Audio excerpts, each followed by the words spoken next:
तर आता मग शेतकऱ्याला सांगू इच्छितो की ज्यांची कोणाची हळद असेल, कांदा असेल, तर तुम्ही काय करा की जवळपास म्हणजे आणखीन उद्या आणि परवा 2 दिवस तुम्हाला काढायला चान्स आणि झाकून ठेवायला चान्स आहे. म्हणजे काही भागात उद्या देखील पाऊस सुरुवात होणार आहे.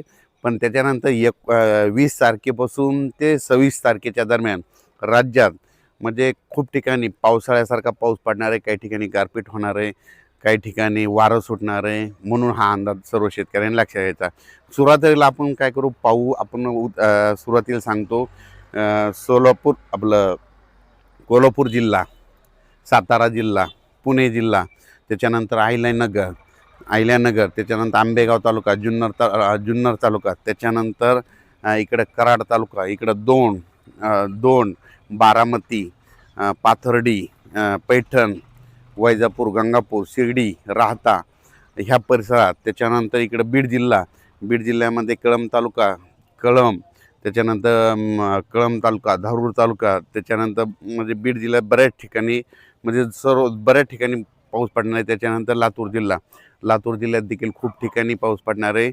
म्हणून हा अंदाज सर्व शेतकऱ्यांना लक्ष द्यायचा. नांदेड जिल्ह्यात देखील पाऊस पडणार आहे, म्हणजे 20 पासून ते 26च्या दरम्यान. म्हणून हा शेतकऱ्यांना अंदाज घ्यायचा. गारपीट देखील होणार आहे, पाऊस देखील पडणार आहे. लातूर जिल्ह्यात देखील गारपीट होणार आहे, बीड जिल्ह्यात देखील गारपीट होणार आहे, अहिल्यानगरकडे देखील खूप गारपीट होणार आहे.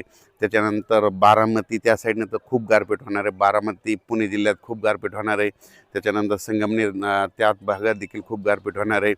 त्याच्यानंतर नंदुरबार जिल्हा, धुळे जिल्हा, जळगाव जिल्हा, संभाजीनगर, जालना, परभणी, बुलढाणा जिल्हा, त्याच्यानंतर नांदेड जिल्हा, हिंगोली जिल्हा,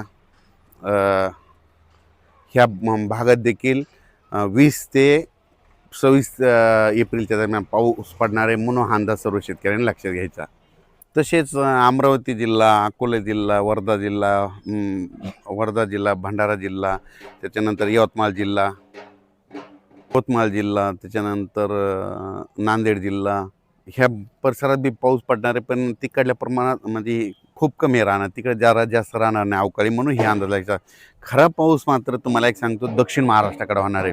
मग दक्षिण महाराष्ट्राकडे तुम्हाला सांगतो बीड जिल्हा, बीड जिल्हा, लातूर जिल्हा, परभणी जिल्हा, त्याच्यानंतर धाराशिव जिल्हा, सोलापूर जिल्हा, सांगली जिल्हा, सातारा जिल्हा, कोल्हापूर जिल्हा, पुणे जिल्हा, त्याच्यानंतर अहिल्यानगर, मुंबई, पुणे, इगतपुरी, इकडं नंदुरबारपर्यंत, इकडं नाशिक, येवला, निफाड ह्या पट्ट्यामध्ये जरा संभाजीनगर, जळगाव, धुळे, नंदुरबार ह्या पट्ट्यामध्ये जरा जास्त काही ठिकाणी गारपीट बी होणार, काही ठिकाणी पाऊस बी पडणार आहे, काही ठिकाणी नुसतं वारं सुटल. म्हणून हा अंदाज लक्षात येतात.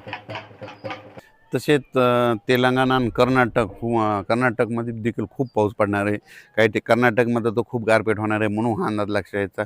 लातूर जिल्ह्यात देखील गारपीट होणार आहे, धाराशिव जिल्ह्यात गारपीट होणार आहे, सोलापूर जिल्ह्यात गारपीट होणार आहे, कोल्हापूरकडे देखील होणार आहे, साताऱ्याकडे देखील होणार आहे, पुणेकडे देखील होणार आहे, बारामती त्याच पट्ट्यात होणार आहे, बारामती 2 त्या पट्ट्यात देखील गार होणार आहे, कडाष्टी बीडकडे त्या पट्ट्यामध्ये देखील काही भागात गारपीट होणार आहे, त्याच्या अहिल्यानगर जिल्ह्यात देखील गारपीट होणार आहे. म्हणून हा अंदाज सर्व शेतकऱ्यांनी लक्षात घ्यायचा. म्हणजे सांगायचं झालं तर काही ठिकाणी गारपीट होईल, काही ठिकाणी भाग सोडून देईल, काही ठिकाणी वारं देखील सुटेल. म्हणून हा अंदाज सर्व शेतकऱ्यांनी लक्षात घ्यायचा. आणि ज्यांचा कोणाचा कांदा असेल, हळद असेल, तर तुम्ही काय करा आणखीन 2 दिवस म्हणजे उद्याची 18 आणि परवा दिवशी 19 2 दिवस आणखीन शेतकऱ्यासाठी चान्स आहे. म्हणून हे अंदाज लक्षात 20 पासून मात्र राज्यात पावसाची व्याप्ती वाढत जाणार आहे. म्हणून हा अंदाज लक्षात घ्यायचा. आणि आज आहे 17 एप्रिल. आज पाहू शकता हे तांबडा आभाळ ह्या झालंय. जर तांबडा आभाळ झालं, आता तुम्हाला शेतकऱ्याला सांगतो ज्या ठिकाणी असं तांबडा आभाळ आज होईल, उद्या होईल की आणि परवा देखील होईल, 19 तारखेला होईल, त्या ठिकाणी वाटल्यास त्याचा फोटो काढून ठेवायचा. बघा 3 दिवसात पाऊस येते की नाही हे अंदाज तुम्हाला निसर्ग देत आहे.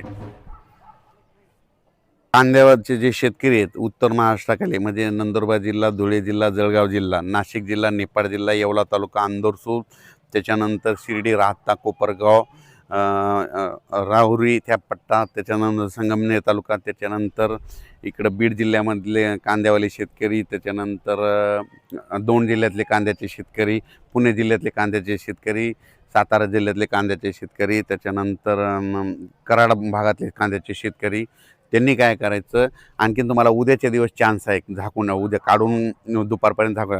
मात्र परवा मात्र सोमवारपासून मात्र राज्यात चांगलं पावसाचं स्वरूप वाढत जाणार आहे, म्हणून हा अंदाज लक्षात घ्यायचा. अचानक वातावरण झालं तर परत एक मेसेज दिला जाईल. धन्यवाद. आता जो हा हवामान अंदाज आहे हे माझ्या गावाहून दिलेलं आहे. तर पाहू शकता हे आमचं यातलं मंदिर आहे आणि हे माझं घर आहे आणि हे संपूर्ण गाव आहे आमचं. हे आमचं गुगळी धामणगाव गाव आहे. या ठिकाणाहून हे अंदाज दिलेला आहे.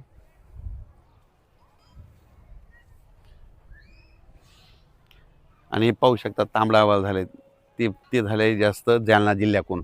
तर पाहू शकता हे जालना जिल्ह्याकडे, इकडे जालना जिल्हा आहे. तर त्या जालना जिल्ह्यात बघा, म्हणजे आज किती 17, 18, 19, 20 तारखेला जालना जिल्ह्यात बघा पाऊस येते का नाही, हे अंदाज तुम्ही तुमचंच पाहू शकता. धन्यवाद.